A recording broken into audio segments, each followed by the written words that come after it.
안녕하세요. 디자인문법 중급 강의 시작하도록 하겠습니다. 일단 중급 강의의 목표랑 어떻게 진행할지에 대해서 먼저 간단하게 말씀을 드릴게요. 일단은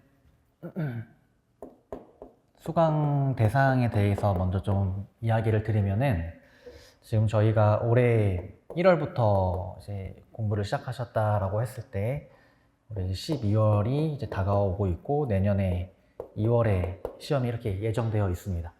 이럴 때 이제 뭐 진입하신 시기도 다 다를 거고, 어느 정도 공부 진도가 나가는지도 다 다를 것 같은데, 그 중에서 일단 첫 번째 예상되는 바는, 일단 뭐 올해 초부터 그냥 꾸준하게 준비를 해오셨던 거예요.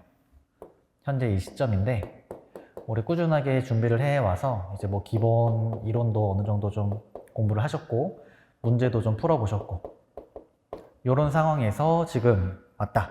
근데 지금 현 시점에서 보셨을 때 아직 좀 이해가 당연히 부족할 거거든요. 이해가 한 번에 되지 않죠. 그래서 이해도 좀 부족하고, 그리고 뭐 좀 공부를 하긴 했지만 문제를 풀면 풀수록 틀렸던 문제 계속 틀리고, 기출문제 위주로 푸셨을 건데 기출문제에 대해서 오답이 계속 많다. 그리고 뭔가 문제를 풀 때 딱 이해해서 정답이 분명하게 보이는 경우가 아니라 암기해서 문제를 푸는 듯한 느낌을 받으시는 분들도 있을 거예요. 그냥 문제를 많이 반복해서 풀다 보니까 자연스럽게 이제 안녕하세요. 네, 자연스럽게 문제를 풀다 보니 그냥 지문이 익숙해져 가지고 암기를 하게 되는 그런 경우가 있다고 생각이 듭니다. 네, 앉아주시면 되고요. 그래서 이런 경우는 사실 지문을 암기해서 푸는 경우가 사실 되게 많고, 저도 그런 경우가 많았거든요. 그래서 이건 아직 이해가 좀 정확하게 안 되어 있다라고 생각이 돼요. 그래서 기본 이론에 대해서 이해가 좀 덜 되어 있기 때문에 현재 그런 단계이다라고 좀 생각이 되고, 그리고 이런 분들이 아니라 이제 또 어떤 케이스가 있냐면, 이제 11월, 이제 지금 10월이고 조금 있으면 11월이거든요. 11월에 2차 시험 발표가 나와요. 네, 2차 시험 발표가 나오면은 이제 합격하시면 바로 취직하셔가지고 일하시면 되는데, 안타깝게도 떨어지시는 분들은 다시 1차를 보셔야 되는 경우도 있거든요. 그러면 그때부터 부랴부랴 3개월 만에 1차 시험 준비를 하셔야 되는데, 이때는 뭐 민법부터 해서 공부하셔야 될 게 많기 때문에 디보에 있어서는 공부를 많이 하실 수가 없어요. 그래서 시간적으로 많이 부족하신 분들도 계실 것 같습니다. 하지만 이런 분들은 디보에 대해서는 한번 공부를 하셨고 1차 시험도 합격하신 경험이 있기 때문에 기본적인 이해는 되어 있으실 건데, 이분들은 아마도 2년 정도 공부를 안 하셨기 때문에 1차에 대한 개념은 많이 부족한 상황일 것 같아요. 그런 케이스가 있을 것 같고, 또 마지막은 올해 초부터 공부를 쭉 시작하신 게 아니라 되게 긴박하게 한 8월 이후부터 공부를 시작하신 분들도 계실 것 같아요. 그런 분들은 좀 급하게 준비를 하다 보니까 뭐든지 속성으로밖에 준비할 수 없는 것 같아요. 민법도 보셔야 되고 특허도 보시고 상표도 보시고 뭐 자연과학도 있다 보니까 디보 공부는 아무래도 소홀할 수밖에 없죠. 그래서 이런 분들도 계시기 때문에 이런 분들을 위해서 좀 컴팩트하게 기본 이론 정리하고 문제 같이 풀어보는 그런 필요가 있는 분들도 계실 것 같습니다. 그래서 이 중급 강의의 대상은 크게 이렇게 세 가지인 것 같아요. 올해 초부터 공부하셨지만 이해가 지금 부족하다라고 생각이 되어서 좀 개념도 잡고 기출문제도 다시 풀어보는 그런 분들이랑, 시간 부족으로 컴팩트하게 정리하려고 하시는 분들이 수강 대상이 될 것 같습니다. 그래서 이 강의를 통해서 진행하려고 하는 것도 이런 분들을 대상으로 기본 이론에 대해서 당연히 정리를 하고요.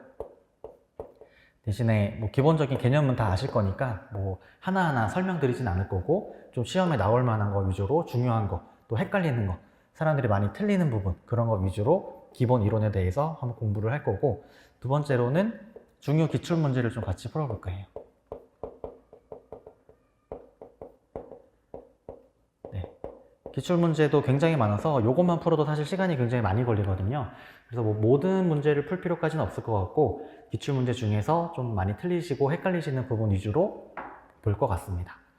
그래서 저희의 수업 목표는 기본 이론 간단하게 학습하고 중요 기출문제 같이 풀어보는 방법으로 진행이 될 거고, 그래서 교재는 저희가 디자인보법 공방이라는 교재랑 공방 연습이라는 교재가 있어요. 올해는 딱 이렇게 두 가지 교재만 일부러 냈고, 뭐 추가적인 더 교재는 만들지 않았는데 딱 이 두 가지만 가지고 공부를 하시면 됩니다. 그리고 제가 이전에 기본 강의 때도 말씀을 드렸듯이 어느 교재를 보시든지 간에 뭐 마음에 드시는 유형의 교재를 잡으시고 시험 때까지 계속 그것만 반복해서 보시면 돼요. 다만 여기 연습에 이제 기출 문제가 들어가 있기 때문에 공방 교재를 보시더라도 여기 있는 기출 문제는 항상 같이 보시기는 하셔야 되고요. 그래서 이렇게 두 가지가 있는데 이번 중급 강의에서는 이 공방 연습 위주로 좀 진도를 나갈 거고, 여기서 좀 설명이 부족한 부분은 공방으로 돌아가서 판례나 이런 것들을 좀 같이 볼 예정이에요. 그래서 공방 연습 위주로 진도를 쭉 나갈 거다라고 보시면 되겠습니다. 네, 그런 상황이고, 그래서 뭐 개인적으로 뭐 제가 뭐 열심히 교재를 만든 영향도 있긴 하겠지만 공방 연습 교재가 되게 좋은 것 같아요. 사실 요거 한 것만 그냥 반복해서 봐도 시험 10개 맞추시는 데는 전혀 무리가 없다고 생각이 되거든요. 그래서 뭐 제가 만약에 공부를 다시 한다면은 처음에 공방으로 좀 기본적인 개념에 대해서 좀 익히고 이해가 좀 됐으면은 그다음부터는 공방 연습만 계속 반복해서 볼 것 같습니다. 그럴 이유가 뭐 아시겠지만 이제 공방 연습이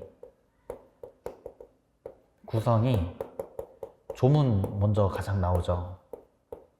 조문 먼저 딱 펼쳐놓고 이 조문과 관련된 이제 뭐 일반론이라고 할까요? 이 조문과 관련되어 있는 여러 가지 내용들, 여기는 뭐 판례도 있을 거고 뭐 학설 판례랑 그 심사 기준이랑 네, 관련한 설명들이 쭉 나옵니다. 그리고 얘는 제가 다 도표로 정리를 해놨어요. 표로 정리해놔가지고 좀 이해하고 반복해서 보시기에 좀 편하실 것 같고, 그리고 밑에 이제 문제를 다 실어놨죠. 이 조문과 관련해서 출제되었던 기출, 그리고 아직 출제는 안 되었지만 좀 어렵게 좀 꽈서 나온다면은 이런 문제도 나올 수 있지 않을까 싶은 것들, 그래서 기출문제, 창작문제 이렇게 구성을 해놨기 때문에 요거 순서대로 쭉 계속 반복해서 보시면은 뭐 부족함이 전혀 없을 것 같습니다. 그리고 나아가서 뒤에 워크북이라는 게 또 달려있죠. 워크북에는 이 조문에 대해서 이제 빈칸도 뚫어놨기 때문에 요거 조문 학습하시면서 나중에 워크북 보면서 내가 이 조문에 대해서 잘 알고 있는지 점검해 볼 수도 있고, 또 이런 기출 창작 문제에 대해서도 지문만 따로 워크북에 뽑아놨기 때문에 계속 반복해서 풀어보시기 좋을 것 같아요. 그래서 정말 극단적으로 이제 시험에 늦게 진입하신 분들이나 아니면 이제 2차 시험 떨어지고 다시 1차 시험 준비하시는 정말 시간이 너무 부족하신 분들은 실제로 요 기출문제, 요 일반론만 간단하게 보시고 기출문제만 반복해서 열심히 보고 가셔도 한 뭐 8개 이상은 맞으실 수도 있어요. 그만큼 요 조문이랑 기출문제만 반복해서 보셔도 충분하기 때문에 요 공방 연습 교재로 계속 반복해서 보시면은 뭐 고득점 하시는데 전혀 문제가 없을 거다라고 생각이 됩니다. 네, 그렇고요. 그래서 한번 진도를 나가보면은 일단 공방 연습부터 보시면 이전에 제가 이제 기본 강의 때 말씀을 드렸던 거는 기본 강의 때는 공방으로만 진행을 했으니까 이제 중급 강의 때까지 시간이 좀 남으니 기출 문제는 좀 혼자 풀어보셔도 좋다 이렇게 말씀을 드렸는데 뭐 얼마나 진행이 되셨는지는 잘 모르겠습니다. 그래서 지금 이제 10월이니까 지금부터 문제풀이 들어가셔도 늦지는 전혀 않아요. 이게 뭐 디자인 보법이 어려운 내용이 없어서 지금부터 같이 보셔도 괜찮으니까 한번 천천히 보시죠. 일단 공방 연습 교재부터 펼쳐서 보시도록 하겠습니다. 공방 연습이 쭉 넘기시면은 4페이지부터 이제 내용이 나오는데 참고로 공방 연습 교재는 이제 조문 순서로 되어 있어요. 여기서 이제 공방 연습은 이제 법조문 순서로 조문 순서로 교재가 구성되어 있기 때문에 1조부터 시작해서 이제 뒤에 205조까지 법조문 순서로 쫙 나열이 되어 있어요. 그리고 각 법조문에 필요한 뭐 일반론이나 기출된 문제들이 아래로 쭉 나오고요. 이거에 비해서 이제 공방은 법조문 순서라기보다는 뭔가 저희 디자인보법을 이해하기 위해 편한 순서로 좀 재구성되어 있기 때문에 얘랑 순서가 잘 맞지는 않아요. 그래도 일단은 저희는 요 공방 연습 법조문 순서로 한번 쭉 보면서 필요한 내용은 공방으로 돌아가서 보도록 하겠습니다. 네. 같이 보시면 네. 일단은 그 디자인보법이 그 처음은 아니시죠? 보실 때. 네. 처음은 아니실 거라서 뭐 구체적인 얘기는 생략하도록 하고 1조부터 보시면은 디자인보법 목적이 나오는데 1조에 있고 기출이 안 되지 않았어요. 한 번 기출이 되었고 비교적 최근에 기출되었습니다. 저희가 지금 61회가요? 61회 목표를 하고 계시는 것 같은데 65회면은 한 5년 전에 나왔죠. 62회인가요? 1회, 2회인가요? 2회죠. 네네. 올해 합격하시는 분들이 61회구나. 네. 그래서 62회 목표로 하시면은 한 5, 6년 전에 나왔던 문제인데 일단 이 법은 디자인보법의 디자인의 보호, 이용, 도모에서 창작을 장려해서 산업발전 이바지함을 목적으로 한다. 모든 산재법에 이렇게 1조가 나와 있죠. 그리고 뭐 기본서 보면은 디자인은 무엇이고, 보호는 무엇이고, 이용은 뭐고, 창작을 장려한다는 건 뭐고, 산업발전에 이바지한다는 건 뭐고, 뭐 이렇게 나와 있는데 사실 이거를 저희가 하나하나 꼼꼼하게 암기하고 그러실 필요는 없죠. 그래서 저희가 시험에 꼭 필요하지 않은 내용들은 여기 공방 연습에서는 다 제외를 했습니다. 그래서 이 파트에서 저희가 공부를 해야 될 거는 그 아래에 있는 박스예요. 디자인보법에 존재하지 않는 제도. 요거는 뭐 조문도 없고 뭐 판례도 없고 한데 기출이 되고 있어요. 그래서 밑에 보시면 출원 공고, 뭐 출원 공개, 심사 청구 다 저희가 특허 상표하면서 한 번쯤 들어봤을 제도인데 디자인보법에는 얘네들이 없다라는 거죠. 그리고 이게 항상 좀 강조를 드리긴 했지만 최근에 기출이 되었습니다. 바로 이전에 61회 때 한번 기출이 되었으니까 얘도 주의 깊게 보셔야 되는데 일단 왼쪽에 있는 출원 공고 제도, 뭐 강제적인 출원 공개 제도 이렇게 음영 처리되어 있는 제도들은 디자인보법에 없어요. 그래서 1차적으로는 이 제도들은 디자인보법에 없다라는 거를 좀 기억을 꼭 해 주시고요. 그리고 요거는 좀 쉬운데 이제 좀 헷갈리게 문제를 내면은 오른쪽에 있는 내용으로 좀 문제를 낼 수가 있어요. 뭐 예를 들어서 두 번째 강제적인 출원 공개 제도, 조기 공개 신청 제도는 없는데 그러면 디자인은 공개되지 않는가? 그건 아니잖아요. 신청이 있으면 공개되도록 하죠. 52조에서. 또 협의제에서 불성립이 되면은 공보에 게재가 되죠. 56조에서. 이렇게 공개는 돼요. 그래서 참 말장난하면은 이런 게 틀리기 쉬운 부분입니다. 뭐 디자인보법은 뭐 강제적인 출원 공개 제도가 없으므로 뭐 디자인 내용이 공개되는 경우는 없다. 등록되기 전에는 공개되지 않는다. 이렇게 나오면 틀린 거죠. 등록되기 전에도 52조, 56조에 따라 공개가 될 수도 있으니까. 그래서 단순하게 막 암기만 하시면은 뭐 조금 말장난하면 틀리기가 쉬운 부분입니다. 뭐 여기 말고도 대부분. 넘어가서 심사 청구 제도도 없어요. 디자인보법은 심사 청구 따로 하지 않아도 자동으로 심사가 이루어지죠. 그렇지만 우선 심사 청구는 있어요. 이런 것도 헷갈리게 문제를 낼 수 있으니까 좀 주의 깊게 봐주시고요. 뭐 정정과 관련된 건 아무것도 없습니다. 정정 청구, 정정 심판, 정정 무효 심판 없고 불실시, 불충분 실시 이런 것도 없어요. 이런 거에 대한 제재도 없고 뭐 실시하지 않으면 소멸한다 이런 내용도 전혀 없다라는 거죠. 국방상 필요한 디자인이라는 개념도 없고 또 특이한 거는 국내 우선권 주장이라는 것도 없습니다. 이것도 아시죠? 대신에 이제 국내 우선권 주장 제도에서 디자인보법의 특유한 내용들만 좀 뽑아가지고 새롭게 만든 게 관련 디자인이죠.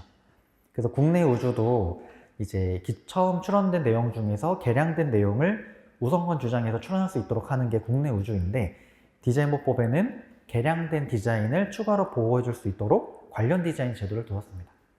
그래서 특허는 국내 우주, 디자인보법은 관련 디자인 이렇게 개념이 있다라고 보시면 됩니다. 그리고 출원 변경 제도도 없죠. 네, 출원 변경 제도. 다만 오른쪽 박스처럼 출원의 형식을 변경하는 보정은 할 수가 있습니다. 그죠? 그래서 출원 변경 제도는 없지만 출원을 변경하는 보정은 할 수 있다. 이렇게는 기억을 해주시고요. 그리고 존속기간 연장하고 갱신하는 제도도 디자인은 없습니다. 국내 디자인은 20년 지나면 소멸돼요. 무조건. 그렇지만 오른쪽처럼 국제 출원을 통해서 이제 등록된 디자인은 5년마다 갱신할 수 있도록 규정을 하고 있기는 해요. 그래서 네, 요것도 좀 예외죠. 그래서 요 박스를 좀 기억을 해주시고 밑에 기출 가볍게 보시면 1번 문제가 55회 때 나왔던 건데 특허는 발명을 보호 장려하고 이용을 도모하여 기술 발전을 촉진하여 산업 발전에 이바지함을 목적으로 한다. 그쵸? 또 디자인 보법은 디자인의 보호 이용을 도모해서 창작 장려 산업 발전에 이바지함을 목적으로 한다. 네, 맞습니다. 그래서 뭐 1조 관련해서는 뭐 요 정도밖에 문제가 나올 수 없어요. 뭐 꽈서 나올 게 없고요. 넘어가서 2번도 한번 보시면은 특허법상 발명의 이용은 실시에 의한 이용 외에도 창작물의 공개에 의한 문헌적, 영구적 이용이 있다. 근데 디자인은 수단적 가치인 기술과 달리 외재적인 목적 그 자체가 목적 가치에 해당하므로 실시에 의한 이용이 일반적이다. 네, 뭔가 청산유수하게 뭐 글을 되게 잘 적어놨는데 뭐 이런 걸 배운 적이 없더라도 뭐 그냥 그런가 보다 하고 좀 자연스럽게 넘어갈 수 있는 부분인 것 같습니다. 근데 저희가 아마 기본 강의 때는 이런 거에 대해서 항상 설명을 드렸을 것 같아요.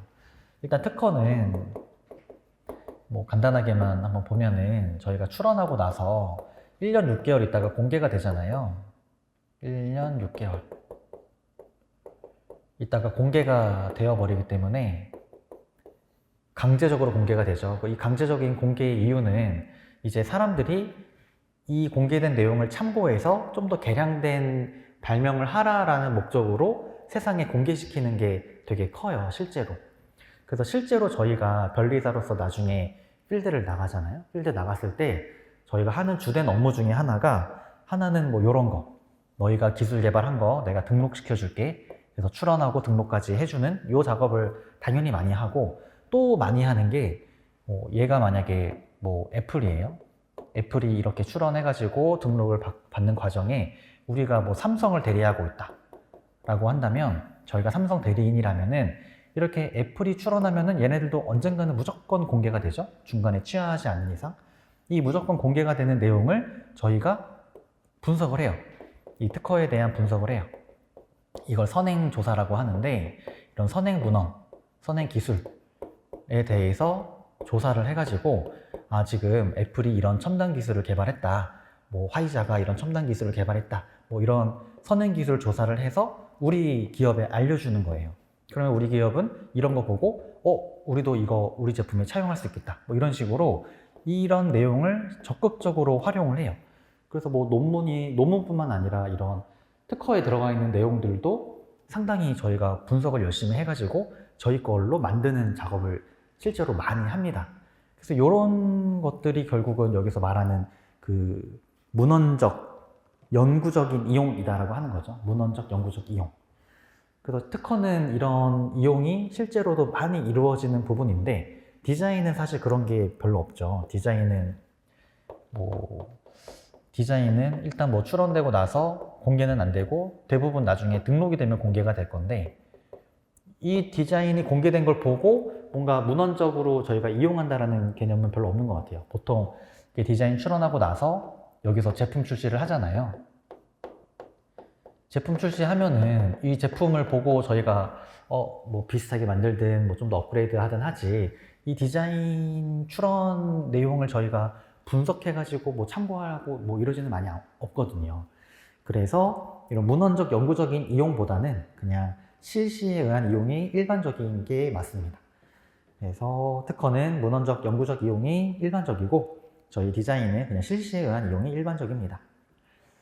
네, 그래서 실제로 요 삼성에 들어가 있는 변리사들 있잖아요. 삼성에 속해 있는 인하우스 변리사라고 하는데 그런 분들은 이런 출원 업무도 같이 도와주고 이런 타 경쟁사 특허들 분석해서 연구팀에 알려주고 이러는 작업을 실제로 엄청 많이 해요. 네. 그리고요, 뭐 넘어가서 뭐 밑에들은 창작 문제인데 뭐 4번 문제 한번 보시면 뭐 디자인은 출원일로부터 1년 6개월 경과된 후에 공개되도록 하여 뭐 벌써 틀렸죠. 이렇게 강제적인 게 없고요. 그리고 두 번째, 디자인 보법은 일정 요건을 만족하는 경우 조기에 공개시키는 조기 공개 신청 제도를 두었다. 이런 것도 없어요. 네, 그래서 좀 헷갈리는 게 강제 공개는 없고 조기 공개도 없고 네, 강제 공개, 조기 공개 없습니다. 뭐 필요하면은 신청에 의해서 공개를 하면 될 뿐이지 조기 공개라는 개념이 없죠. 강제로 공개되지도 않는데. 이런 거 조심해 주시고, 그리고 뭐 5번 같은 경우도 심사 청구가 있는 경우에 심사 절차를 개시하고 있다. 요거부터가 잘못되었죠. 심사 청구는 없고요. 그렇지만 우선하여 심사할 수 있도록 하는 제도는 있죠. 네. 순서대로 심사를 진행하되 내 거 빠르게 심사해 주세요 라고 하는 제도는 있어야 되잖아요. 그래서 뭐 이거는 맞는 지문, 1번은 틀린 지문, 뭐 이런 식으로 헷갈리게 문제가 낼 수 있으니 조심하시고요. 넘어가서 이 페이지의 9번 문제 보시면은 얘도 기출 문제인데 얘가 작년에 나왔던 문제예요. 일단 8번 문제 볼까요? 8번도 작년에 기출되었던 건데, 이해관계인의 무효심판 청구에 대응하기 위해서 정정심판제도 활용할 수 있다. 근데 정정 관련된 건 하나도 없다라고 했죠. 디자인은 공부하셨겠지만 출원할 때 출원서에다가 적을 게 별로 없어요. 출원서에다가 뭐 출원인은 누구인지, 창작자는 누구인지, 뭐 또 뭐 디자인의 물품 명칭, 뭐 이런 거 서지사항 정도 적고, 도면에다가도 물품의 명칭, 물품류, 또 디자인의 설명, 창작 내용의 요점, 그리고 도면 정도 그리고, 이게 다예요. 그래서 출원서, 도면서를 저희가 컴퓨터에 앉아가지고 실제 작성하는 시간은 뭐 한 15분, 20분, 30분도 안 걸릴 거예요. 그래서 정말 작성할 게 별로 없고 단순해요, 내용이. 그렇지만 특허는 특허 명세서에 공부를 하셨는지 모르겠지만 뭐 발명의 명칭, 기술 분야, 배경 기술, 뭐 과제 수단 뭐 해가지고 굉장히 많은 내용을 상세하게 적어야 돼요. 그래서 얘는 아무리 빠르게 해도 며칠 이상 걸리고 일주일, 2주일씩 걸리고 뭐 한 달씩 걸릴 수도 있는 방대한 양이에요. 그래서 여기에서 뭔가 잘못 적었을 수도 있고 고쳐야 될 부분이 있을 수도 있잖아요. 그래서 얘는 일단 등록이 되고 나서 뭔가 누군가가 이의제기를 했을 때 이거 좀 잘못됐다라고, 이 특허 무효된다라고 이의제기를 했을 때 대응할 수 있는 기회를 줘야 되기 때문에 정정이라는 제도를 좀 마련을 했는데, 디자인은 사실 워낙 내용이 단순해서 누군가가 공격했을 때 이거 사실은 이게 아니라 이겁니다, 이렇게 등록되고 나서 바꿀 수 있는 그런 정정 제도를 따로 안 마련해 놨어요. 뭐 내용이 어려운 내용도 아니고 뭐 간단한 내용이기 때문에 등록되고 나서 굳이 내용을 바꿔줄 수 있는 기회를 주고 있지는 않습니다. 그래서 정정 관련된 제도는 하나도 없어요. 그런 것도 하나 주의해 주시고요. 네. 그리고 그래서 그런 개념으로 좀 이어지죠. 예를 들어서 얘가 도면을 잘못 그렸어요. 도면을 잘못 그리면 이제 위반 사유가 공업성 위반인 거 아시죠? 33조 1항 본문 위반으로 공업성 위반에 해당하는데, 얘는 이 사유에 해당하면은 무효 사유죠. 그래서 도면을 뭔가 잘못 그렸다라는 이유로 누군가가 그 공업성 위반으로 무효 심판을 걸 수가 있어요. 그러면은 얘는 무효되는 거예요. 왜냐하면 무효 심판에 대응해서 뭐 정정할 수 있는 그런 제도가 디자인에는 없으니까 일단 뭔가 불비한 사항이 있으면은 무효될 수밖에 없는 경우가 생기죠. 그래서 나오는 쟁점 중에 하나가, 기억이 나실지 모르겠지만 이런 도면에 하자가 있지만 이러한 하자가 경미한 하자이다. 경미한 하자이고 뭐 경험칙에 의해서 요지도 충분히 특정할 수 있고 하다면 조금 잘못된 부분이 있더라도 그러한 사유만으로 무효로 볼 수는 없다. 뭐 이런 논점도 이어지거든요. 그래서 아마 뭐 오늘이나 내일쯤 한번 보기는 할 건데, 뭐 그런 것도 같이 섞여 있습니다. 정정제도가 없기 때문에 이런 사소한 게 잘못된 부분은 고칠 수도 없으니 좀 봐주자, 이런 논점도 하나 이어지기는 해요. 그건 나중에 같이 좀 더 보기로 하고요. 넘어가서 2조 보도록 하겠습니다. 2조는 디자인의 정의 규정인데, 여기도 시험 문제 되게 잘 나오죠. 기출도 많이 되고 있다라고 표시가 되고, 희한하게 좀 최근에 기출이 많이 안 되었네요. 항상 기출되다가. 그래서 이제쯤 기출이 되지 않을까 싶은 부분입니다. 일단 1조부터 보시면은 디자인의 정의 규정이 나오고, 2조는 글자체 정의 규정, 또 2의 2조가 화상에 관한 정의 규정, 그리고 3, 4, 5, 6은 뭐 등록 디자인, 디자인 등록, 디자인 심사 등록, 일부 심사 등록, 이런 얘기가 나오고, 7조 7호가 실시에 관한 규정입니다. 그래서 3, 4, 5, 6은 별로 안 중요하니까 넘어가고 1, 2, 2의 2, 7 호 정도는 꼼꼼하게 봐주시면 좋습니다. 일단은 1호 먼저 보시면은 디자인은 물품 그리고 부분 글자체 화상을 포함하고요. 형상, 모양, 색채 이들의 결합으로 시각을 통해 미감을 일으키게 한다. 그리고 글자체는 기표인에 사용하기 위해 공통적인 특징을 가진 형태로 만들어진 한 벌의 글자꼴이다. 여기서 체크하실 만한 거 몇 개 말씀을 드리면 일단 글자체에서는 한 벌의 글자꼴이라는 거 체크해 주시고 뭐 뒤에서도 여러 번 나올 겁니다. 한 벌의 글자꼴 조문에 나와 있고요. 또 디자인에서는 물품하고 가로하고 부분 글자체 화상 이 세 가지 이것도 아마 너무 많이 보셔서 잘 아실 겁니다. 이 세 가지 주의해서 보시고 넘어가서 화상이란 2의 2호 보시면은 여기는 뭐 딱히 체크할 건 없습니다. 디지털 기술, 전자적 방식으로 표현되는 도형 기호 등이다. 그리고 기기의 조작에 이용되거나 기능이 발휘되는 것에 한정한다. 뭐 이런 얘기가 있습니다.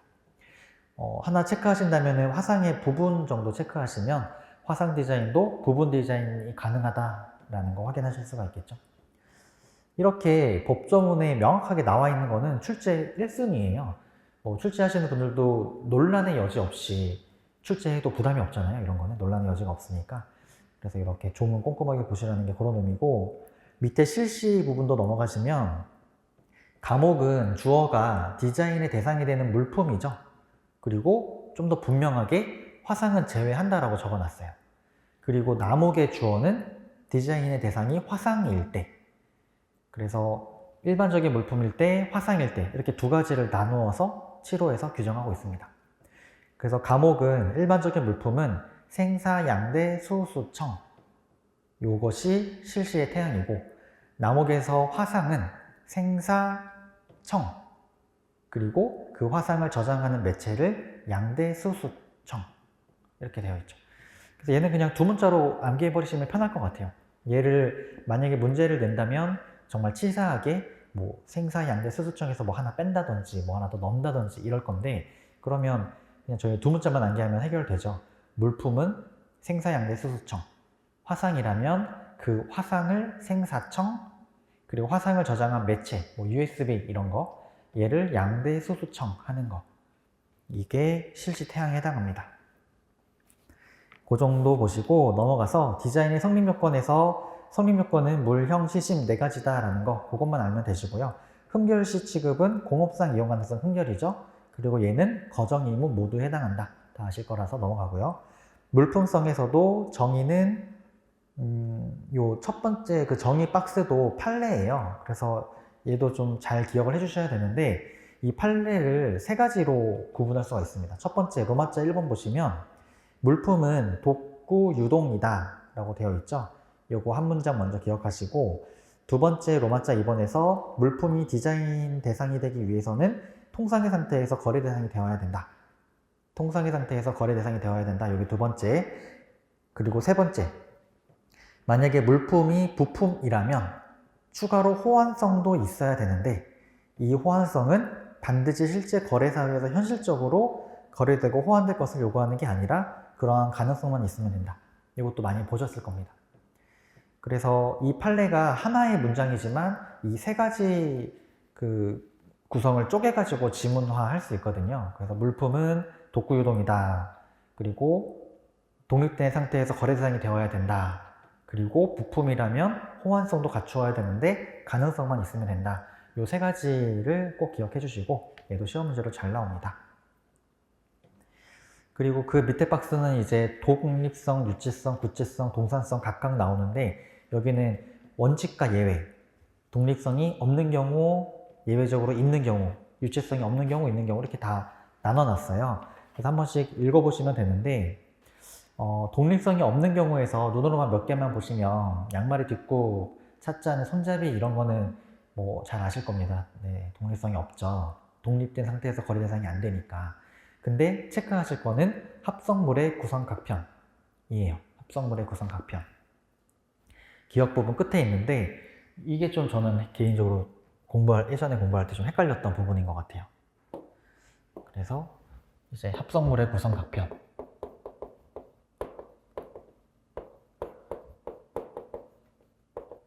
얘가 지금 거기 보시면은 독립성이 없다라고 나와 있죠. 네, 독립성이 없다. 얘가 이제 물품성. 좀 더 구체적으로 독립성. 얘가 없다라고 나와 있는데, 이 합성물의 구성 각편에 얘가 뭐냐면 완성 형태가 기본서에 나와 있어요. 단일한 조립 완구죠.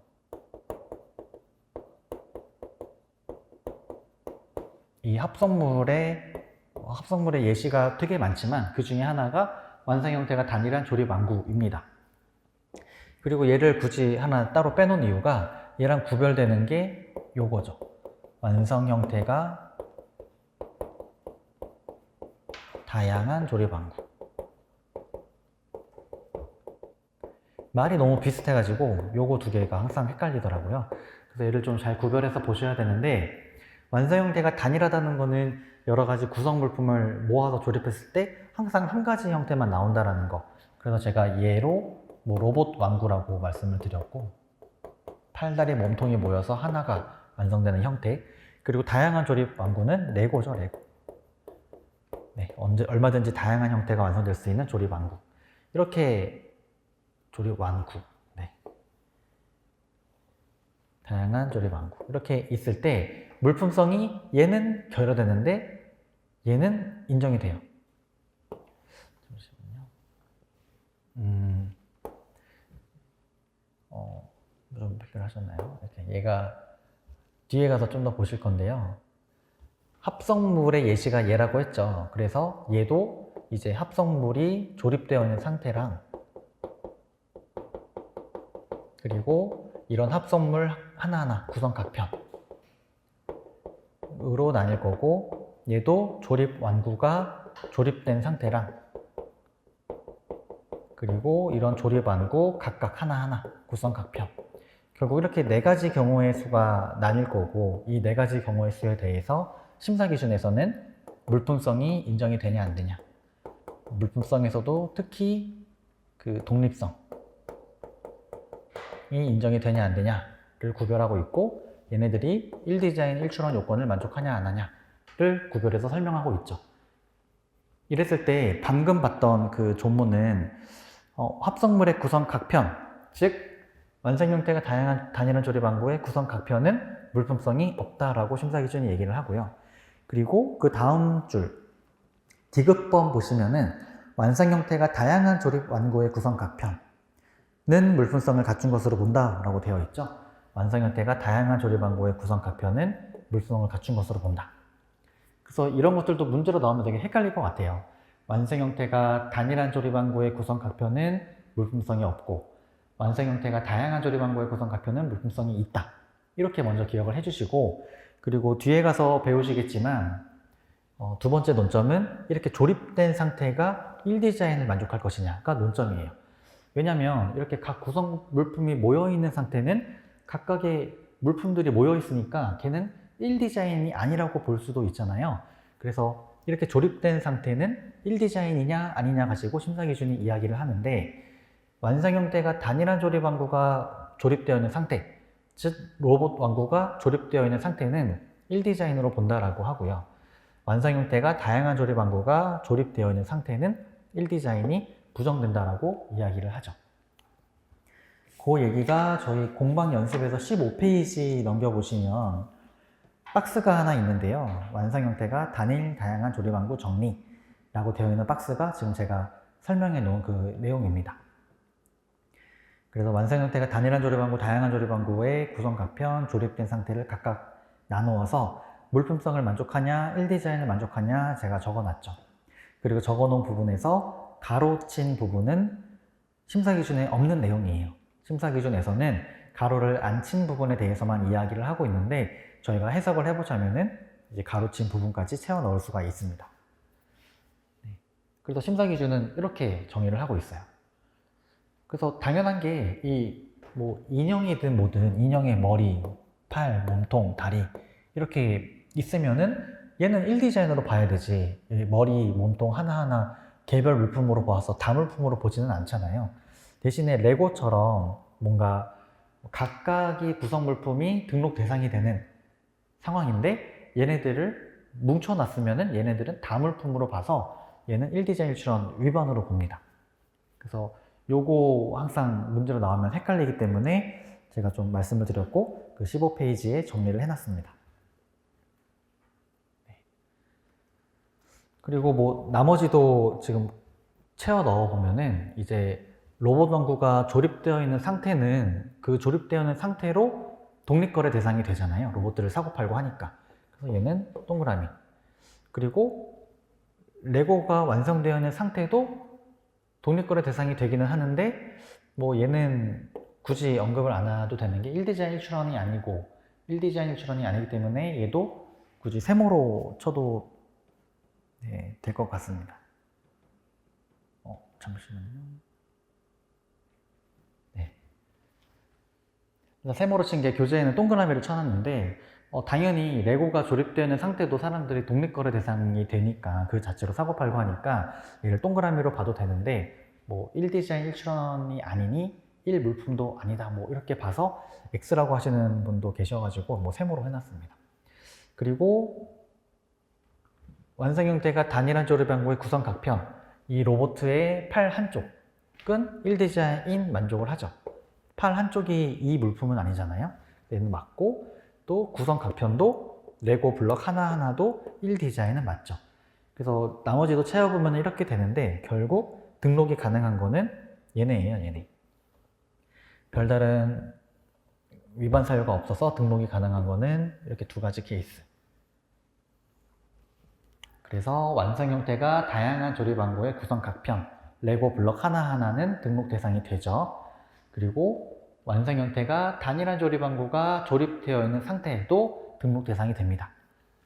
그래서 등록 대상이 되는 게 무엇인지 이렇게 파악하실 수가 있어야 되고요. 그리고 시험 문제로 나올 만한 부분은 또 하나가 더 있는데 여기 부분. 완성 형태가 단일한 조립 완구의 구성 각편 얘는 지금 물품성이 없다라고 했잖아요. 로봇의 팔 한쪽은 물품성이 없죠. 당연히 그거 사고 팔고 못하니까. 근데 이럴 때 대비해서 만들어 놓은 규정이 부분 디자인이죠. 부분 디자인도 그 뭐 컵의 손잡이처럼 그 자체로 독립거래 대상이 되지 않지만 전체 물품의 부분으로서 특징이 있으면은 부분 디자인으로 보호를 해주잖아요.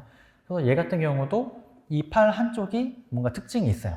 그래서 이 팔 한쪽만 사고 팔고 하지 않지만 나머지를 파선으로 하고 전체를 얘만 실선으로 하면은 부분 디자인 출원해서 등록을 받을 수가 있죠.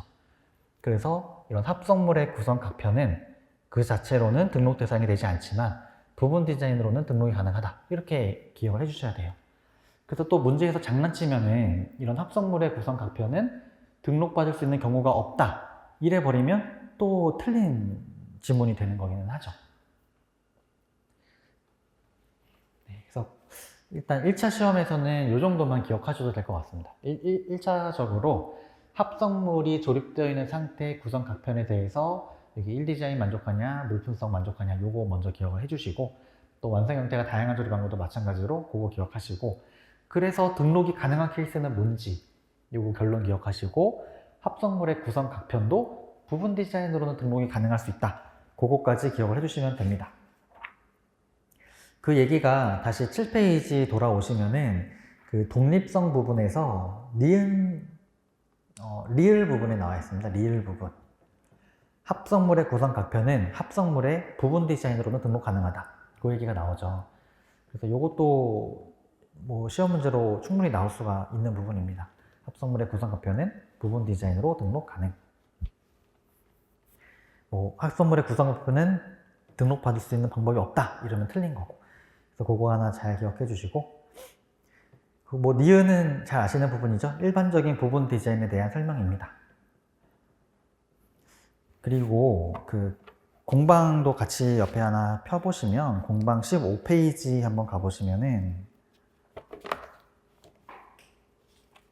14페이지 한번 가보시면 요거에 좀 설명하기 좋은 것 같아요. 그 맨 왼쪽 위에 트럼프 카드가 있어요.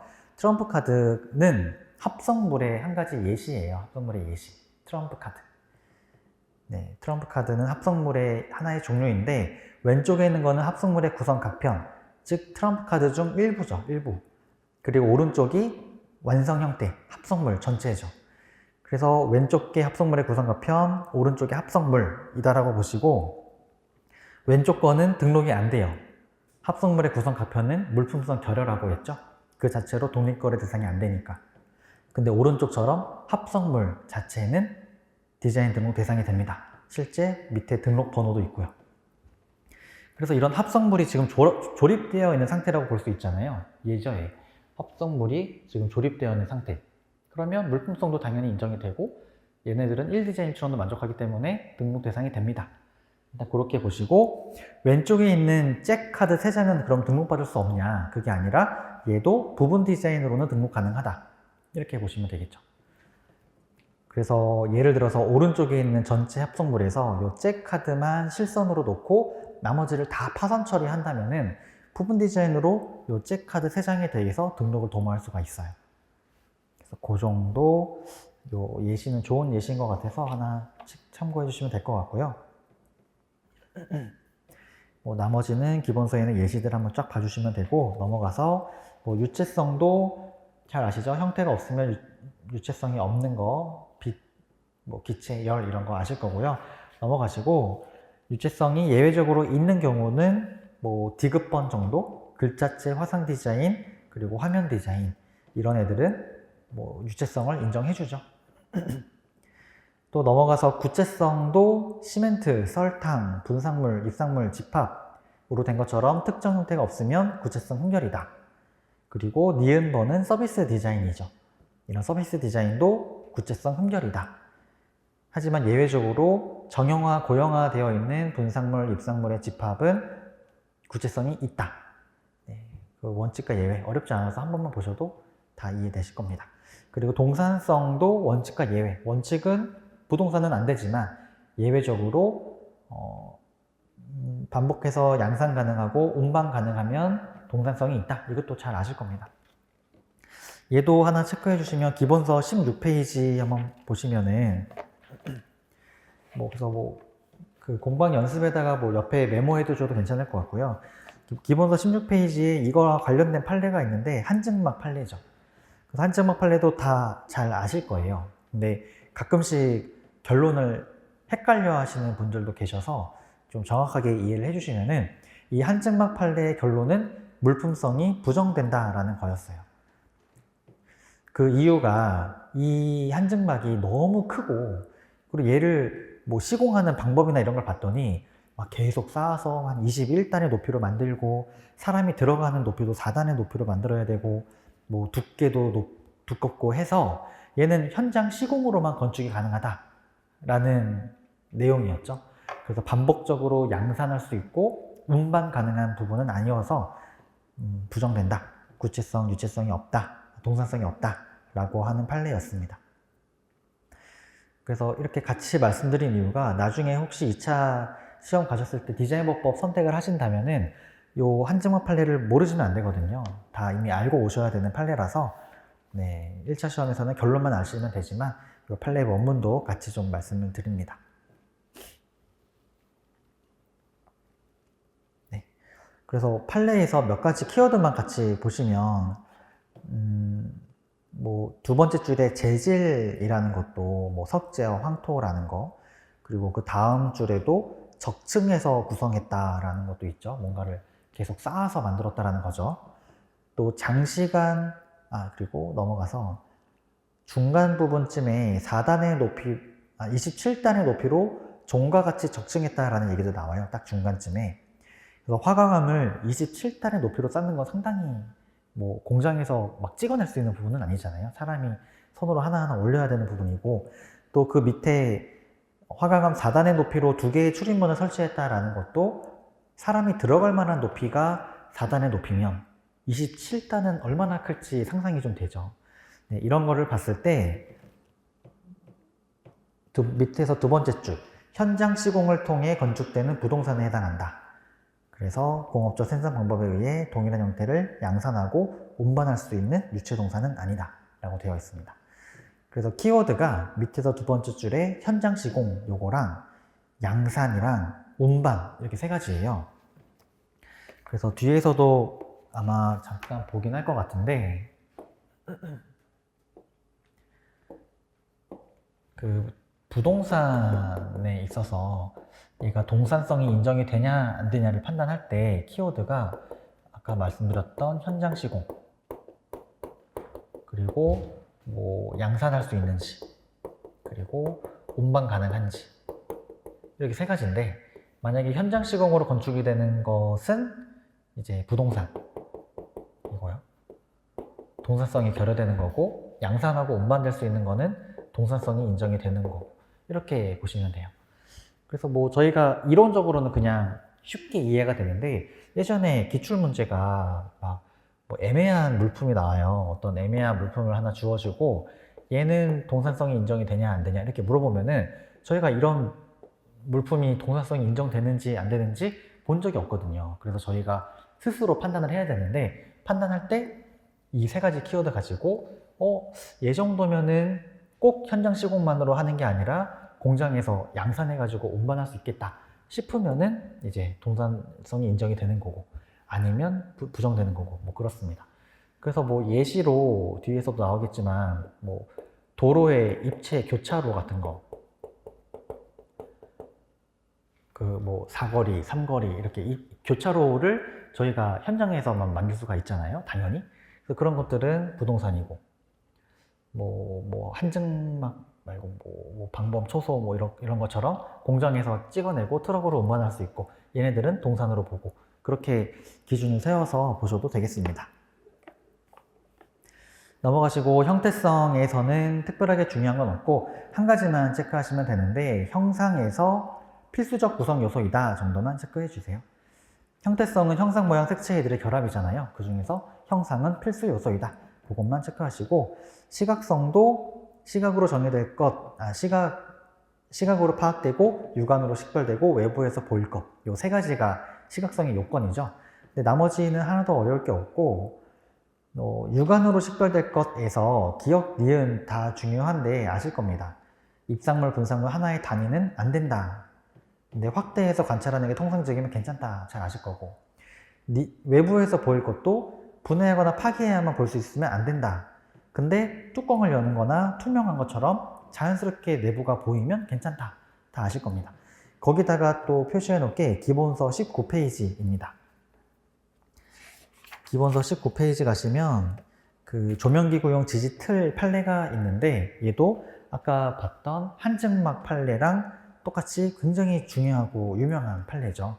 이것도 반드시 알아야 되는데 얘의 결론은 시각성 부정이었어요. 이것도 잘 아시리라 생각이 듭니다. 시각성 부정. 왜냐면 저희 밑줄 친 부분만 쫙 읽어볼게요. 진하게 밑줄 친 부분. 일단 디자인 등록 대상이 되는 거는 그 밑에 도면 보시면 이 틀이에요. 틀. 나무로 만들어 놓은 이 틀이고 맨 오른쪽에 참고도처럼 이 틀에 외피가 씌워져 있는 게 완성품인 거죠. 그리고 우리가 등록받으려는 이 틀은 이 완성품의 부품이라고 볼 수가 있어요. 이러한 상황에서 이 틀이 등록받을 수 있는지 시각성이 있는지를 본 건데 밑줄 친 부분 보시면 틀 자체의 형상과 모양을 외부에 보이기 위한 게 아니다. 일단 만들어진 목적도 외부에 보이기 위한 게 아니고 또 두 번째, 부품으로 분해된 상태에서 거래되고 운반되는 것이 일반적이다. 이렇게 완성품의 형태로 운반되는 게 아니라 각각의 부품이 분해된 상태에서 트럭에 운반된다는 게 일반적이죠. 또 외피를 설치하고 나서 그 외피 안에 들어가서 조립하게 되어 있고 이런 사실을 보면 거래 시, 운반 시, 설치 시에도 디자인이 외부에 나타난다고 보기 어렵다. 그리고 기구를 설치한 후에도 외피의 형상과 모양만 볼 수 있지 틀은 외부에서 보이지 않는다. 어느 정도 짐작하게 할 정도일 뿐이지 외부에서 보이지 않는다. 그래서 맨 마지막 밑줄 친 부분 보시면 결국 틀은 그 자체의 완성된 형상과 모양이 거래자나 일반 소유자에게 노출되어 신비감을 자아낼 수 있는 경우는 거의 없다. 네, 그래서 여기서의 키워드가 그 중간 정도 부분에 거래 시나 운반 시 또는 설치 시에도 외부에 나타난다고 보기 어렵고 라고 되어 있는 부분이 있죠. 그 부분 하나 체크해 주시면은 여기 시각성에 있어서는 키워드가 얘는 동산에 관련되었고, 시각성에 있어서는 거운설이에요. 거래시, 운반시, 설치시, 이 중 어느 경우에라도 거래시, 운반시, 설치시 가릴 거 없이 어느 때라도 수요자에게 보이기만 하는 때가 있다면 걔는 시각성을 인정을 해주겠다라는 판례예요. 그래서 이 판례의 결론은 거래시, 운반시, 설치시 가리지 않고 어느 경우에라도 외부에서 보이는 경우가 있으면 등록을, 시각성을 인정해 주겠다라는 건데, 이런 조명기구용 틀은 거래될 때에도 다 분해되어 있고, 운반할 때에도 분해되어 있고, 설치할 때에는 이런 외피 안에 들어가서 설치를 하니까 어느 경우에도 일반 수요자가 외부에서 이 완성된 틀을 볼 경우가 없다. 그래서 얘는 시각성이 부정이 된다라고 했던 판례죠. 그래서 얘는 시각성 부정 판례이고 꼭 기억을 해주시고요. 중요하니까. 그리고 공방 연습 와보시면은 제가 지금 이 설명을 시각으로 파악될 것, 육안으로 식별될 것, 외부에서 보일 것 중에서 외부에서 보일 것에서 이야기를 드렸어요. 그래서 이 판례는 시각성 중에서도 당연히 시각으로 보이고 육안으로 식별이 됩니다. 근데 외부에서 안 보여가지고 지금 부정이 되는 거였거든요. 그래서 이 판례는 논점이 여기구나 라는 것도 같이 좀 기억을 해주시고, 신비성은 중요한 거 없습니다. 다 넘어가시고 뭐 한번 읽어보시면 다 아실 거고, 다음 페이지의 디귿 부분만 볼게요. 판례니까 한번 읽어보시면, 신미감은 물품을 보는 자로 하여금 지금까지 볼 수 없었던 뭐 특별한 취미감, 유행감, 안정감, 편리함을 줄 수 있으면 되지, 뭐 미학적으로 우수하고 고상할 것을 요구하는 것은 아니다. 뭐 당연하죠. 그 정도만 기억하시면 됩니다. 나머지도 뭐 중요한 부분이긴 한데 너무나 당연한 얘기라서 혼자 읽어보셔도 될 것 같습니다. 네, 넘어가시고 문제 몇 개 같이 풀어보시면은, 일단 2번 문제 보시면 일부 심사 출원된 디자인이 2조 1호에 따른 정의 규정이 합치되지 않으면 거절 결정을 해야 된다. 네, 뭐 뒤에 가서 보시겠지만 2조 1호에 따른 정의 규정 위반은 33조이랑 본문 위반이고, 본문 위반은 거절 이유, 정보 제공, 이의 신청, 무효 사유 모두 해당하죠. 특히 일부 심사 가릴 거 없이 모두 거절 이유에 해당하죠. 그래서 얘는 맞는 지문이고요. 그리고 3번 부분 보시면 냉장고 도어용 손잡이는 디자인 등록 대상이 된다. 막 이런 식으로 나오는 게 좀 헷갈리는 것 같아요. 저희가 딱 OX를 분명하게 가릴 수 있는, 못 봤던 지문이니까. 냉장고 도어용 손잡이는 부분 디자인을 지금 노린 거죠. 부분 디자인. 부품 디자인. 그래서 냉장고라는 완성품의 일부품에 해당하기 때문에 디자인 등록 대상이 되냐 안 되냐를 물어봤을 때 밑에 해설 보시면 부품 또는 부분 디자인으로 등록을 도모할 수 있어서 등록 대상이 된다라고 해주시면 됩니다. 이게 뭐 어려운 개념은 아닌데 조금 헷갈릴 수가 있는 게, 지금 냉장고가 있을 때 여기 손잡이잖아요. 손잡이. 그러면은 이 손잡이가 디자인 등록 대상이 되냐를 검토할 때 일단 얘가 어떤 관점에서 보면은 냉장고의 부품으로 볼 수가 있는 거죠. 뭐 아니면은 냉장고라는 완성품의 뭐 부분으로도 볼 수 있고, 둘 다 맞는 얘기죠. 부품으로 볼 수도 있고 부분으로 볼 수 있고. 근데 만약에 부품으로 본다면은 저희가 만족해야 되는 판례가 있었죠. 물품의 부분이라면 호환성이 있어야 된다. 호환의 뭐 가능성만 있으면 된다라고 하는 판례가 있었죠. 그거 만족을 해야 될 거고, 만약에 부분 디자인이라면은 뭐 뒤에 가서 뭐 부분 디자인의 성립 요건을 다시 한번 보긴 하겠지만, 이런 일반적인 부분 디자인의 성립 요건을 갖추어야 되는지도 보셔야 될 거예요. 네. 통한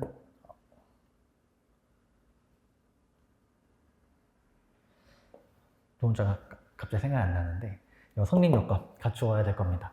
이 두 가지를 검토를 해야 되는데, 뭐 사실 문제가 명확하진 않아요.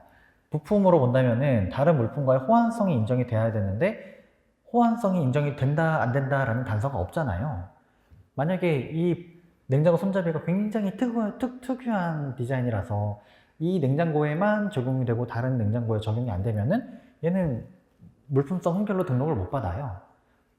그래서 문제가 좀 명확하진 않지만 그래도 뭐 일반적인 상식에 비춰보면 이 손잡이 저 손잡이 교환해서 쓸 수 있으니까 특별히 문제는 안 되는 것으로 보입니다. 이런 식으로 나오면 좀 헷갈린 것 같아요. 그리고 4번 문제 보시면은 형상을 수반하지 않는 글자체 물품으로 인정을 해주죠. 그렇지만 한 벌의 글자꼴이 아닌 개별 글자꼴은 안 된다. 아까 법조문에도 한 벌의 글자꼴 체크하셨었죠? 개별 글자꼴은 안 됩니다. 넘어가시고 다음 페이지에 5번 문제도 한번 보시면 이렇게 실제 기출이 나와요. 독립거래 대상이 되지 않는 합성물의 구성 각편 디자인 등록 대상이 안 된다. 근데 부분 디자인으로 출원하면 된다. 이거 아까 앞에서 봤었죠. 합성물의 구성 각편 그 로봇 완구의 팔 한 짝 아니면 트럼프 카드 중 잭 카드 3장 얘네들은 독립거래 대상이 안 돼요. 그래서 물품성 흠결은 맞지만 부분 디자인으로 등록을 받을 수 있다고 했어요. 그래서 맞는 질문. 그리고 완성 형태가 다양한 조립 완구의 구성 각편, 레고의 구성 각편 하나하나는 독립거래 대상이 되죠. 그래서 디자인 등록 대상이 됩니다. 네, 이런 식으로 얘네들을 막 섞어서 문제를 내면은 되게 막 생각하고 헷갈리게 되거든요. 그래서 평소에 좀 연습을 많이 해놓으셔야 헷갈리는 부분이 많이 없을 것 같습니다. 그래서 얘를 만약에 또 응용해서 낸다면은 그 14페이지 잠깐 넘어가 보시면 제가 막 이런 식으로 문제를 만들어 놨어요.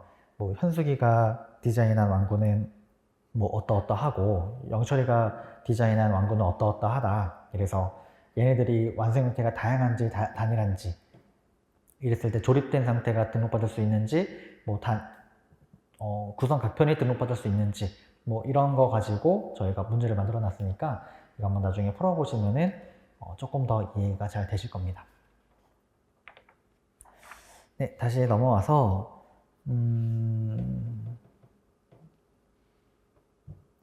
6번 볼까요? 10페이지에서 6번 보시면은 화상이 표시되는 물품이 형상이 도시되지 않은 화상이 표시되는 물품의 형상이 도시되지 않은 모양, 색채만의 결합 디자인은 등록받을 수 없다라고 되어 있는데 얘는 최근 개정법에 따라서 형상이 없지만 등록받을 수 있도록 해주고 있죠. 화상 자체가. 그래서 얘는 틀린 지문입니다. 뭐 이런 식으로 문제가 나오고 있어요. 나머지는 넘어가시고 8번 볼까요? 밑에 8번. 디자인법상 물품은 유체동산에 한정되므로 부동산은 반복 생산 가능하고 운반이 가능하더라도 물품성을 인정할 수 없다. 틀렸죠. 네. 유체동산에 한정되는 건 맞는데 반복 생산 가능하고 운반이 가능하면 괜찮다라고 했죠. 틀린 거고 넘어가서 2번, 3번, 4번 다 기출된 거거든요. 그래서 이렇게 처음 보는 물품을 던져주면은 저희가 잘 판단할 수 있어야 돼요. 일단 도로의 입체 교차로, 얘는 아까 말했던 것처럼 뭐 삼거리, 사거리, 어디 뭐 교차로 이런 건데 얘는 현장 시공을 통해 당연히 건축이 되죠. 그래서 얘는 디자인으로 대상이 안 되고 이동 화장실, 얘는 뭐 상식적으로 공장에서 만들어가지고 운반도 할 수 있죠. 양산 가능하고 운반 가능하죠. 그래서 괜찮고 그리고 토지에 설치되는 송전탑, 얘는 어떨까요? 얘는 토지에 설치되는 송전탑 엄청 큰 그거 있잖아요. 구조물. 얘는 일단 기출에서 정답은 O였어요. O. 만약에 O라고 한다면 아까 지웠지만 그 부동산 판단할 때 세 가지라고 했죠. 현장 시공을 통해 건축이 되냐, 현장에서만 만들 수 있는 것이냐, 아니면 공장에서 양산하고 운반 가능할 수 있는 거냐, 이 관점에서 보시면 되는데 아까 입체 교차로는 요거라서 안 됐고 그리고 이동용 화장실은 요거라서 된 거였는데 이번에는 송전탑, 얘는 엄청 큰 그 구조물인데 이 송전탑은 제가 봤을 때는 현장에서 이렇게 건축해서 만들 수 있는 거지 어디서 양산하고 운반하고 이러기는 어렵지 않을까 생각이 되거든요. 근데 그 당시에는 일단 뭐 맞는 지문으로 나왔어요. 맞는 지문으로. 그리고 뭐 이 관련된 뭐 심사 기준이나 판례는 따로 없어가지고 일단 저희가 이거를 뭐 O냐 X냐 막 심각하게 따지고 이럴 필요는 없는 것 같고, 그냥 저희는 판례 태도에 따라서 일단 얘가 동그라미 처리됐던 거는 이런 송전탑은 반복적으로 양산 가능하고 운반할 수 있어서 동선성이 인정되는 것으로 봤구나, 그냥 그렇게만 기억해 주시면 되겠습니다. 또 이런 문제가 나오진 않을 것 같고요. 혹시 또 애매한 문제가 나오면 저희는 요 기준 하에서 문제를 풀어주시면 될 것 같아요. 네. 그래서 제가 해설에도 그렇게 달아놨어요. 해설에도 밑에서 두 번째 줄 보시면 지문에서 토지에 설치되는 송전탑은 반복 생산, 운반 가능하다는 전제하에 물품성을 만족하는 것으로 봐야 된다. 이렇게 적어놨어요. 이게 45회면은 10여 년 전이잖아요. 좀 있으면 20년 전이 될 것 같은데, 그래서 뭐 예전에 나왔던 거니까 너무 깊이 있게 보실 필요는 없을 것 같고요. 넘어가겠습니다. 넘어가시고 10번 같은 거 볼까요? 10번. 초콜릿 바는 디자인 등록 대상이 된다. 되게 애매하죠. 이건 뭘 물어보는 걸까 막 궁금할 정도로 좀 분명하지 않은데, 이럴 때도 사실 원칙은 뭐가 디자인 등록 대상이 되냐 물어봤을 때 기본적으로 검토해줘야 되는 거는 디자인의 성립 요건을 갖추어야 되는지이잖아요. 그리고 디자인 성립 요건은 저희가 봤듯이 물형 시심입니다. 근데 신비성은 뭐 당연히 이제 있는 거고, 시각성도 지금 초콜릿 바 같은 경우는 눈으로 보일 거잖아요. 괜찮고, 형태성 같은 경우는 형상, 모양, 색채 이들의 결합인데 초콜릿 바는 형상도 갖추고 있고 모양도 있고 색채도 있을 거니까 괜찮고, 그러면 물품성이 문제구나. 물품성은 독구 유동이죠. 독립거래 대상이 되고 구체성이 있고 유체물이고 동산이어야 되고, 동산이고 유체물이고 특정한 형태를 가지고 있고, 그리고 독립성, 얘를 독립거래 대상이 되는 물품이죠. 그래서 결국은 디자인 등록 대상이 됩니다. 그래서 뭐 이런 식으로 하나하나 따져도 돼요. 뭘 물어보는지 모르겠다면. 만약에 초콜릿 바는 물품성이 인정이 된다 이렇게 해버리면 물품성만 검토하면 되는데, 이렇게 애매하게 디자인 등록 대상이 되냐 이렇게 물어보면은 요 무령 시심을 다 검토해 주는 게 맞죠. 11번도 마찬가지입니다. 11번도 형상이 연속하는 털실, 형상이 연속하는 철사. 얘는 도대체 무슨 의도를 가지고 물어보는 걸까 싶지만 그냥 아무것도 아니에요. 뭐 형상이 연속하냐 불연속하냐 이걸 떠나서 요 무령 시점을 만족하는지만 보시면 되는데, 털실이든 철사든 다 만족을 하죠. 그래서 이렇게 애매한 문제가 나와도 다 무령 시점 검토해서 풀어주시면 됩니다. 근데 대부분 이렇게 좀 애매한 물품 던져주고 디자인 등록 대상이 되는지 물어보는 지문들은 보통 다 옛날에 나온 지문들이에요. 그래서 요즘은 이런 지문이 많이 안 나오니까 너무 걱정하지 않으셔도 될 것 같아요. 넘어가시도록 하고요. 넘어가서 뭐 12번에 나오는 문제들은 서비스 디자인인 거 아시겠죠? 사각 형태로 접은 와이셔츠, 뭐 포장 형태 이런 건 다 서비스 디자인이니까 넘어가고, 네, 넘어가겠습니다. 네, 넘어가시고 15페이지 가시면 제가 기출됐던 지문들만 따로 빼서 물형 시심 지문화 시켰어요. 그래서 나중에 복습하실 때 오른쪽에 OX 가리신 다음에 요것만 한 번씩 OX 풀어보셔도 한 번 더 복습이 되실 것 같습니다. 네, 그렇게 하도록 하고 넘어가서 16페이지로 가겠습니다. D박건, 디자인으로 받을 수 있는 권리. 여기 부분 보시면 이제 3조부터 나오는데 3조는 중요합니다. 그래서 최근에도 기출이 많이 되고 있고 관련된 판례들이 좀 있어서 좀 중요하게 보셔야 돼요. 그리고 이 관련된 조문이 54조, 57조에 있죠. D박건 이전하는 거, 뭐 D박건 승계할 때 뭐 신고하고 이러는 거. 근데 얘네들은 특허에 있는 거랑 똑같아요. 그래서 저는 굳이 설명은 따로 안 드리고 있어요, 항상. 특허에서 보셨던 거랑 다를 게 없기 때문에 거기서 공부를 하시고 디자인에서 조문을 꼼꼼하게 보실 필요는 없을 것 같습니다. 네, 기출도 10여 년 전에 한번 기출되고 말았죠. 그리고 뭐 3조도 중요하다고 말씀을 드렸지만 특허랑 똑같죠. 여기도 디바권은 창작한 사람이나 승계인이 가지고 간다. 그리고 뭐 2명 이상 공동으로 창작했으면 디바권을 공유한다. 뭐 이런 것도 다 아실 거고요. 그리고 저희가 좀 봐야 되는 거는 밑에 나와 있는 디바권 관련된 판례들인데 1번에 나와 있는 판례는 특허법원 판례라서 사실 별로 중요하지는 않아요. 이거는 2차 시험에서나 좀 알아두시면 좋을 만한 판례고 1차 시험에서 굳이 보실 필요는 없을 것 같고 넘어가서 2번, 3번, 4번 판례를 보셔야 되는데 2번 판례는 디자인을 창작한 사람은 누구인지 3번은 공동 창작의 의미는 무엇인지 인데 얘도 특허랑 똑같아요. 한번 보시면 2번에서는 첫 번째 줄 끝에 가시면 요부 내지 지배적 특징을 착상하거나 구체화한 사람이지 아이디어 제공하거나 일부 기여했다고 해서 아니다 라는 내용이죠. 그래서 얘는 많이 보셨을 거라서 얘도 막 암기하실 건 아닌 것 같고 3번도 마찬가지입니다. 창작을 위해서 실질적으로 상호 협력하는 관계에 있어야 공동 창작이지 기본적인 과제와 아이디어만 제공하거나 뭐 디자인 개발자를 일반적으로 관리하고 뭐 도면만 작성하고 뭐 후원하고 이 정도는 부족하다라는 거 네, 아실 거라서 넘어가도록 하겠습니다. 문제로 나오긴 하는데 전혀 어려운 부분이 아니라서 넘어가겠습니다.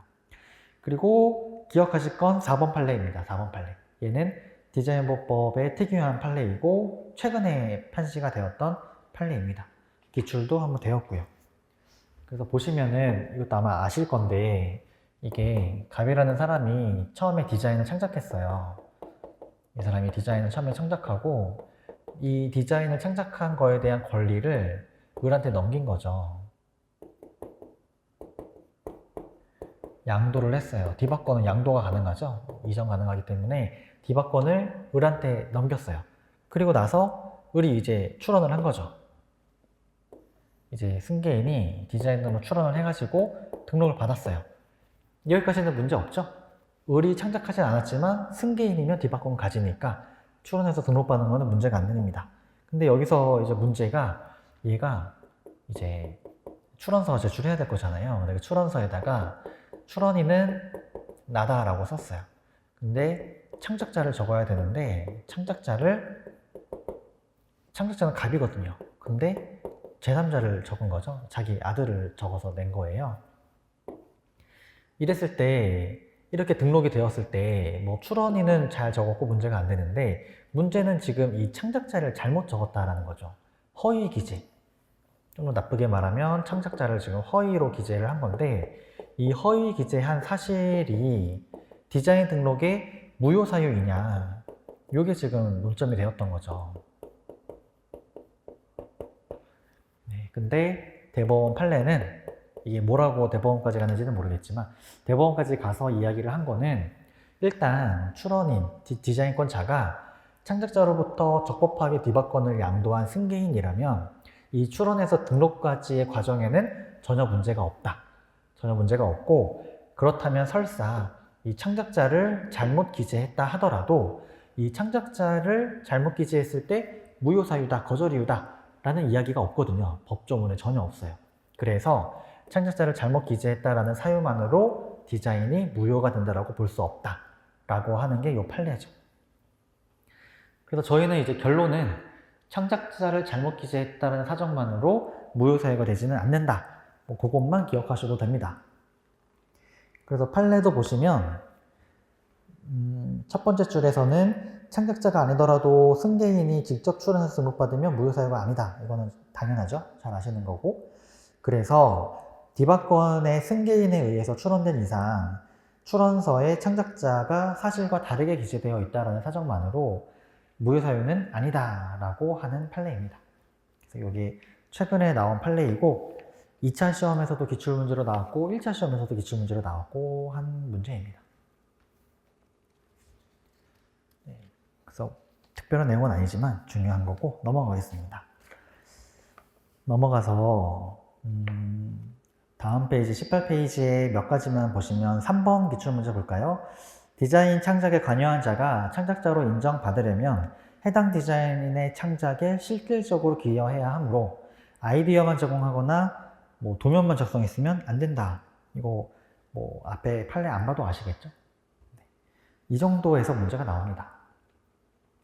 그리고 조금 헷갈리게 나온다면 5번 문제처럼 디자인을 창작한 디자이너는 디박권을 가지는데 창작자의 이름과 주소는 디자인 등록 출원서는 물론 국제 출원서에도 필수적 기재사항이다. 네. 출원서에는 필수적 기재사항이 맞아요. 근데 국제 출원서는 저희가 잘 모르잖아요. 그래서 공부를 하셔야 돼요. 모르면은 뭐 세모 치고 넘어갈 수밖에 없겠죠. 근데 국제 출원서에도 창작한 사람은 필수적으로 기재하도록 되어 있습니다. 얘는 뭐 나중에 한 번 더 보시고 이렇게 나오면 헷갈리니까 국제 출원도 공부를 좀 해주셔야 됩니다. 그리고 6번 문제가 지금 봤던 판례죠. 창작자인 디자이너로부터 디박권을 승계인에 의해서 출원된 경우라도 출원서에 창작자가 사실과 다르게 기재되어 있으면 모인 출원으로 거절될 수 있다. 아닙니다. 네. 그리고 거절이라고 얘기가 나왔죠. 지금 판례는 무효사유인지 아닌지를 이야기하고 있는데 결국 뭐 무효사유랑 거절 이유랑 거의 동일하니까 판례가 무효사유가 아니다라고 했지만 거절 이유에 해당하지 않는다라고 저희가 결론을 낼 수도 있어요. 그래서 거절될 수 있다라고 해도 잘못된 지문입니다.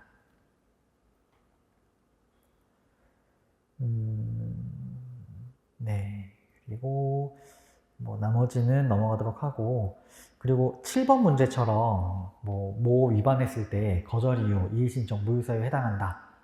이런 거 나오면 되게 헷갈리지 않나요? 이렇게 뭐 위반했을 때 뭔가를 위반했을 때 얘는 거절 이유냐, 정보 제공 사유냐, 이의신청 사유냐, 무효 사유냐 이렇게 물어보면은 저는 예전에 되게 헷갈렸던 것 같거든요. 막 암기만 했어가지고 얘는 거절 이유인데 정보 제공 사유는 아닌가? 이의신청 사유인가? 무효 사유인가? 막 이게 좀 헷갈려가지고 이렇게 거정 의무에 해당한다 이렇게 문제가 나오면 항상 긴장했던 기억이 있는데 얘는 나중에 한번 쭉 정리를 해보도록 할게요. 어떤 사유는 모두 해당하고 어떤 사유는 뭐 일부에만 해당하고 뭐 이런 거 있잖아요. 무효 사유에만 해당하고 막 이러는 거. 이거 나중에 한번 싹 정리를 하도록 하겠습니다. 나머지는 너무 쉬운 내용이라서 넘어가고요. 다음 페이지도 다 보시면 되는데 11번 한번 볼까요? 11번. 법인의 모든 직원이 공동으로 디자인을 창작했을 때 디박권은 법인이 된다 라고 되어 있는데 그것이 아니라 디자인을 창작한 사람이 디박권을 가지잖아요. 근데 디자인을 창작한 사람은 법인이 아니라 법인에 소속되어 있는 직원들이죠. 설사 모든 직원이 같이 창작했다라고 해도. 그래서 법인이 아니라 창작자입니다. 직원들. 그래서 틀린 거고. 그리고 14번. 옛날에 기출되었던 지문인데 이런 것도 나오면은 저희가 공부한 적이 없어서 항상 헷갈리셔 하시는 것 같아요. 디박권이 소멸하냐 안 하냐. 일단 첫 번째 보시면은 디자인 등록을 받을 수 있는 권리는 등록 결정이 되어서 설정 등록이 되었으면 소멸한다. 이런 거랑 이번에 디자인 등록 출원 후에 디자인 등록 출원을 취하했으면 디박권은 소멸한다. 이게 첫 번째는 맞고 두 번째는 틀리거든요. 이게 좀 헷갈리시겠지만 디자인 등록 받을 수 있는 권리라는 것의 그 용어 자체로 받아들여 보시면 디박권은 디자인 등록을 받을 수 있는 권리인데 1번은 등록되었어요 이미. 그러면 등록받을 수 있는 권리는 없어지겠죠. 디자인권으로 바뀌는 거고. 근데 디자인 출원하고 취하했어요. 취하했다는 거는 더 이상 등록 못 받는 게 아니라 취하했으니까 다시 출원해서 디자인 등록 받을 수 있어요. 그래서 디자인 등록 받을 수 있는 권리는 유효하게 있습니다. 그래서 뭐 만약에 뭐 기출은 안 되었지만 디자인 출원을 해가지고 이제 심사를 받았는데 거절 결정이 된 거예요. 거절 결정이 나왔고 뭐 거절 이유 대응하고 뭐 심판 가고 대법원까지 갔는데 결국 돌아와서 거절 결정이 이제 확정이 되었다. 이렇게 확정이라는 얘기가 나와버리면 거절 결정이 확정이 되면은 이제 이 디자인에 대해서는 더 이상 등록을 받을 수가 없게 되는 거죠. 다시 출원해도 등록을 못 받아요. 이럴 때에는 디박권이 소멸했다라고 볼 수도 있겠죠. 디자인 등록 받을 수 있는 권리가 이제는 없다라고 볼 수도 있겠죠. 그래서 뭔가 이렇게 디자인 등록 받을 수 있는 권리가 소멸했다 이런 문제도 종종 나오는데 받을 수 있냐 없냐 향후에 이런 기준으로 보시면은 좀 더 판단하시기 쉬우실 것 같습니다. 이 정도 보도록 하고요. 네, 그리고 지금 수업을 쭉 이어서 하고 있는데 좀 타이트하게 해가지고 1시간 반 정도씩 2번에 나눠서 빨리 해버리면 빨리 하고 빨리 끝나고 하지 않을까 싶어서 그렇게 좀 진행을 하도록 하겠습니다. 일단 10분 정도만 더 하려고 하는데요. 일단 21페이지에 기타 총칙이 나오는데 여기서 중요 조문 및 도에 보시면 4조부터 쭉 조문으로 이어져요. 뭐 뒤에도 그렇고 다음 페이지도 그렇고 다다음 페이지까지 한 페이지, 2페이지, 3페이지, 4페이지, 5페이지, 6페이지 조문만 쭉 있는데 얘네들은 별로 디자인보법에서는 안 중요한 조문들입니다. 그래서 제가 별도 설명도 안 달아놓고 그냥 기출된 것만 표시해 놓고 좀 기출이 자주 된 거는 따로 밑줄만 그어놓고 설명은 하나도 안 적어놨어요. 그래서 실제 공부하실 때에도 여기 기출되어 있는 조문만 한 번씩 읽어보시고 특허랑 똑같아서 공부를 더 하실 건 없어요. 그래서 조문 기출 표시되어 있는 것만 한번 쭉 읽어보시고 넘어가시면 되겠습니다. 넘어가시고 뒤에 기출 문제만 한번 풀어보시면 돼요. 그래서 4조 같은 경우도 뭐 지금 한 20년 동안 한 번도 기출 안 되다가 최근에 한 번 기출이 되었어요. 이런 거를 저희가 대비해서 모든 지문을 꼼꼼하게 보는 건 너무 비효율적이고요. 이렇게 특허에서 공부하시고 디자인에서는 기출된 것만, 기출 문제만 한번 풀어보시는 게 효율적일 것 같습니다. 넘어가시고 23페이지에 17조 요거 하나 보시면 얘는 이상하게 그래도 몇 번 기출이 연속적으로 되고 있는데 그 이유가 17조 1항이 최근에 개정이 되었죠. 1항 끝에 가보시면은 22년 개정이라고 되어 있는데 얘가 개정이 되고 나서 몇 번이나 기출이 되고 있기는 해요. 그때 기출이 되었던 게 1항, 17조 1항에서 특허청장이 아니라 이전에는 특허청장 또는 특허심판원장이었거든요. 근데 특허심판원장이 없어졌어요. 그래서 그거 가지고 주구장창 기출을 내고 있는 거예요. 그래서 뭐 특별하게 중요한 거는 아니라서 저희가 뭐 내용적으로 공부할 건 아닌 것 같고요. 이렇게 개정이 된 부분들은 좀 집중 타깃으로 문제를 종종 나오고 있는 것 같습니다. 그리고 17조가 또 문제로 되기 좋은 게 1항, 2항, 3항의 주체가 다 다르죠. 주어가. 그래서 특허에서도 이거 암기하시느라고 되게 고생이 많으실 건데 디자인도 다 똑같으니까 얘도 좀 주의 깊게 한번 봐주시고 넘어가겠습니다. 뭐 밑에 18조도 뭐 다 아시는 걸 거고 추후 보완 이런 것도 뭐 2년, 2개월, 1년 이런 거 다 중요한 거 아시죠? 넘어가겠습니다. 기출된 것만 한 번씩 보고 넘어가시면 될 것 같아요. 그래서 27페이지에 문제 한번 간단하게 보시면 1번에 뭐가 기출되었냐 가장 최근에 보시면은 피성년 후견인의 법정 대리인은 후견 감독인의 동의 없이 상대방이 청구한 일부 심사 이의 신청 밟을 수 있다. 네, 맞는데 밑에 법조문 한번 보시면 4조에서 미성년자 등의 법정 대리인에 의하지 않으면 미성년자 등은 법정 대리인에 의하지 않으면 절차를 밟을 수 없다 라고 되어 있죠. 그리고 2항에서 1항의 법정 대리인은 후견 감독인의 동의 없이 상대방이 청구한 이의신청 심판 재심에 대한 절차를 밟을 수 있다. 네. 일단 법정 대리인이 모든 절차를 밟아야 되고 근데 그 법정 대리인은 후견 감독인이 특별히 동의하지 않아도 상대방이 청구한 거에 대한 대응은 할 수 있어야 된다는 게 이제 4조에 나와 있는데 그게 시험 문제로 나왔습니다. 그래서 법정 대리인은 후견 감독인 동의 없이 절차를 밟을 수 있도록 해놨습니다. 그래서 뭐 그런 정도. 그리고 2번 같은 경우도 법인 아닌 사단 또는 재단인데 대표자 또는 관리인이 정해져 있으면 그 사단 또는 재단의 이름으로 이의 신청이 될 수 있죠. 이것도 5조 그대로이고요. 그래서 뭐 이런 식으로 한 번씩 기출이 되니까 뭐 특허는 이런 거 기출이 종종 되는 걸로 알고 있어요. 가끔씩 나오고 있는 걸로 알고 있는데 거기서 대비를 해주시면 될 것 같습니다. 그리고 네, 뭐 3번도 넘어가고 다 이런 유형이라서 4번 같은 경우가 그 기출이 연속적으로 나왔던 부분인데 그 아까 말했던 그 네, 17조인데 주어가 1번, 2번, 3번 다 보시면은 심판 원장이 다 껴있어요. 그래서 이거는 다 틀린 지문이에요. 이게 개정이 되어서 심판 원장 없어지고 특허 청장만 남았거든요. 그래서 이거 가지고 계속 공략을 하고 있네요. 기출이. 이런 것만 주의해 주시면 되고요. 넘어가겠습니다. 넘어가시고 29페이지에